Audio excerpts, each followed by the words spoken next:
I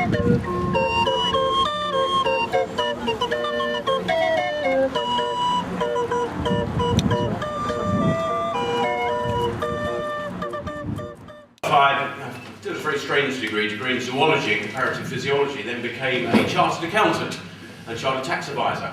And that's what I do now. I've got a staff of 25, I'm in practice, I know what it's like to run a business. I know what the burdens are to run a business throughout my client list. And I'm putting myself forward as the real candidate with real experiences. I've been a magistrate in Kent for 10 years, so know what life is really like, and that many of you face. I've been on the Kent Police Authority in the past and also been a Kent councillor for 8 years. Now, I now live in Ramsgate, and I will say an absolute truism that I think we forget at times, that without a buoyant economy, we have nothing to spend on the things that we care about. And that's precisely what we've delivered as the Conservative Party. From what was a perilous state that this country was in some 5 years ago, we've delivered enviable growth rates, we've lowered taxes where we can, and the country is on the up. So that is the basis that we're presenting ourselves to the public for this general election. But locally, I want Manston reopened again as an airport. That's a primary issue of mine. And I see this fantastic harbour and facility at the bottom of this road as the potential for real regeneration of this area. And I think for too long people in Thanet have felt that we've been ignored and have been at the end of the line. But with new transport links and new opportunities that only a growing economy can bring, then that is what we want to deliver. We've reduced unemployment to 4%, we've created more apprenticeships than ever before. This is a great basis for Thanet, and I'm here to fight for you into the future. Thank you. I'm the Green Party candidate. And I've got a record locally of campaigning on issues of importance to local people, on Pleasure Armour, on the O'Regan concrete block factory, on Trans-Europa ferries, on the local plan, on live animal exports from Ramsgate, fracking, and against the secrecy and political corruption of Thanet District Council. So I do have quite a record. I'm proud to be a member of a party which is led by women. And as Natalie Bennett said the other day, what are you scared of, boys? She's right. And I'm also very proud to be in a party which, unique amongst political parties, brings together concerns about the environment with concerns about justice, poverty and inequality. I'm also very proud to be in a party which is the only party I'm aware of that has got great concerns about human rights and about the rights of other animals which we share this planet with. So I feel really pleased and honoured to be in this party. And the Green Party, it's a party of fairness and of justice. We're attracting support, massive support, especially amongst younger people, and I would have never imagined 6 months ago that we're a party knocking on the door of having 60,000 members across the country. Right across the country, it's quite unbelievable. We're bigger than UKIP, we're bigger than the Lib Dems. So it does show that the Green Party is on a surge and that we're saying things that people want to hear. And I think South Thanet constituency needs a party that's compassionate, that's truthful, that's honest, and that wants to tackle the injustice of the poverty here. I've lived in Ramsgate for almost 3 years now. I'm not a councillor, I'm just a resident, and I'm most certainly not a career politician. So why am I doing this? Well, it's primarily because I love the island of Thanet, but everywhere we look, we see major long-term problems. First, Thanet has the highest levels of social deprivation in Kent in every category you seek to mention. And this is no accident of history.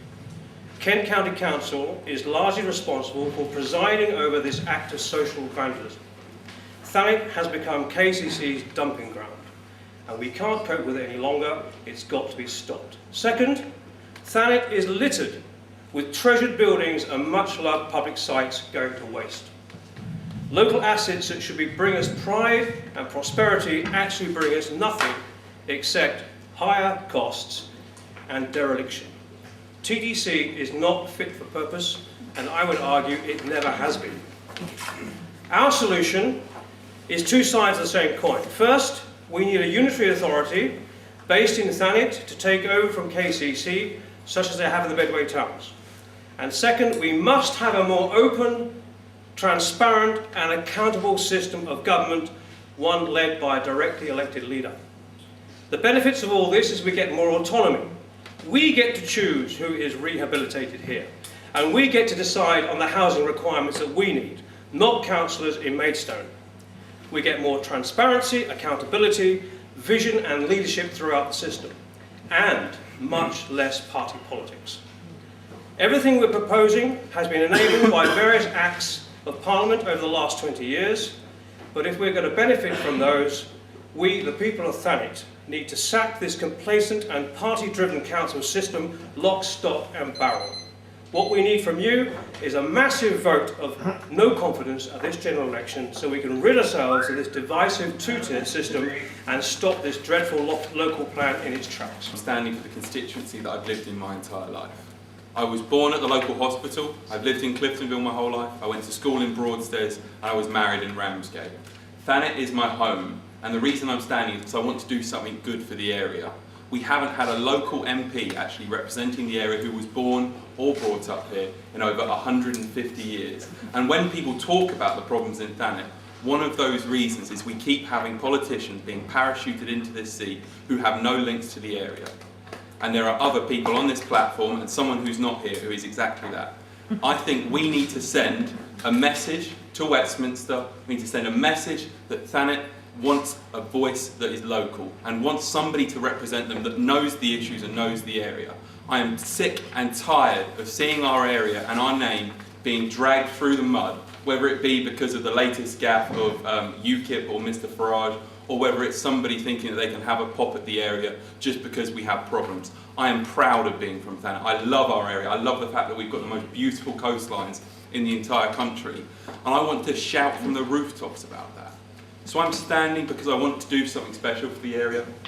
I'm standing because I want to make sure that there are opportunities for people here and we don't have the brain drain of people moving away. And I'm standing because I think we have something special that needs a local person to actually shout about and go to Parliament and say, look at Thanet, look at the wonderful things here. Now, there's going to be an excellent debate tonight, I'm sure, with lots of different policies being brought forward, so I'm not going to stray into the policy area, but I just want to say that we have the chance, with a platform here with lots of celebrities standing in this seat, to say, let's put Thanet on the map, and I hope that you will support me to do that. Thank you. Well, my career is in three parts. I was in the Royal Navy for 9 years. I was a submariner. I left and I joined the Kent Fire Service, and I was a firefighter in Thanet, and I fought fires all around this area. I know this patch extremely well from my firefighting days. I went back to school and got a degree, and I went into industry. I worked for Virgin Atlantic and held senior positions with them and with the British Airports Authority. I know the aviation industry inside out. That's relevant because of Manston.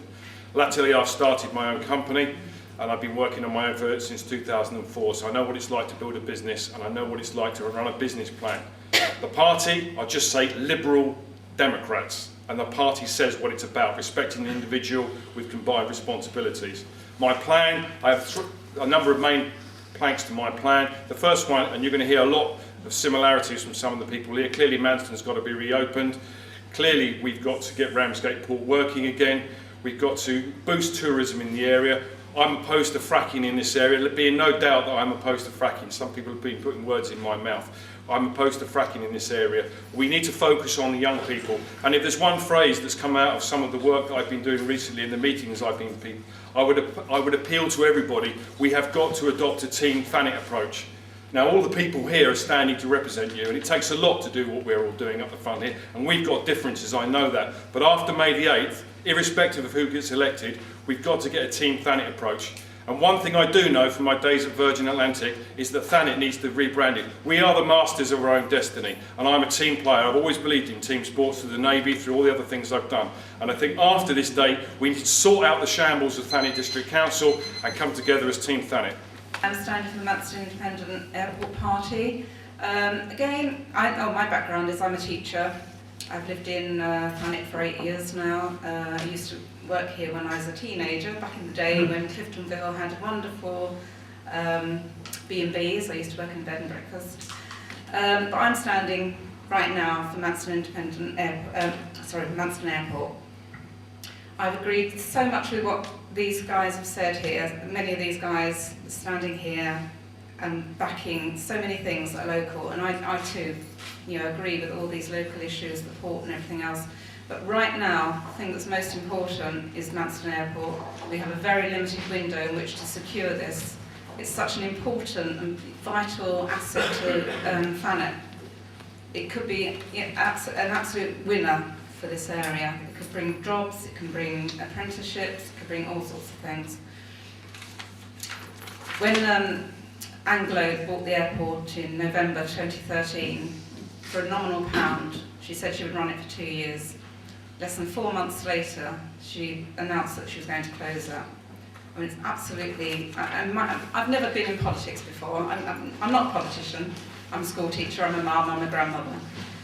But I was so outraged at what this person could do. She could walk into Thanet and divest it of one of its greatest assets. I was just completely outraged, and I started campaigning, and I've been campaigning ever since. My life's not been the same since then. I've done everything. I've stood on street corners, collected petitions, I've been to Downing Street, I've put on concerts, I've done everything I can to try and raise awareness and raise money to fight this. We've been to 10 Downing Street, we've been to the House of Commons, and we are going to keep on fighting this until we've won it.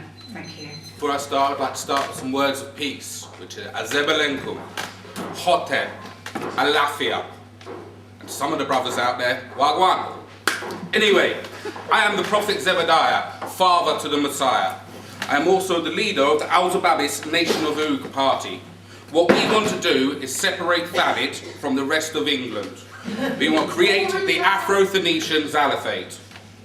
Once we've established the Zalafate and started running as an independent country, we will be starting to live under Bolia law, which is run by me, Zebediah, and it's directly given to us from the almighty Oog himself. So, Oog Akbar. Follow that. All I can say is, a lot of people have turned up here, and I don't think politics is a joke, and I don't think, some of the people that are standing here, should really be standing. So I just want to say that we're very serious, even though we've set up a new party. That's because we're completely fed up with other politicians and other parties. So the Reality Party was set up to challenge these parties and what they stand for, and how the corruption that is in local government, which is a lot of, I agree with what was said about Thanet District Council, and also in national government with a lot of the people standing here, the way the way that lobbying is done, and the way they're all funded by rich people and corporations. But I'm going to talk about something that affects us all, well, most of the world generally. So we believe in renewable energy, because Germany has already proved that they have been, they've been generating 35% of their needs through renewables. So they've proved it's possible to do, but still we listen to the fossil fuel companies that lobby our governments. Now the IPCC, the International Panel on Climate Change, is made up of 800 scientists worldwide. They have concluded that unless we cut our emissions, the world will rise by 2% in 2020. By 2000, once it's done that, by 2050, 2/3 of the world will be uninhabitable. Now this is quite a serious issue, and the politicians are not listening. They're carrying on with fracking, which includes emissions. They're carrying on with all sorts of. They're carrying down the fossil fuel companies because they've bought them. So are we going to listen to our scientists, or aren't we, basically? And I believe we should, because we cannot afford not to. Thank you.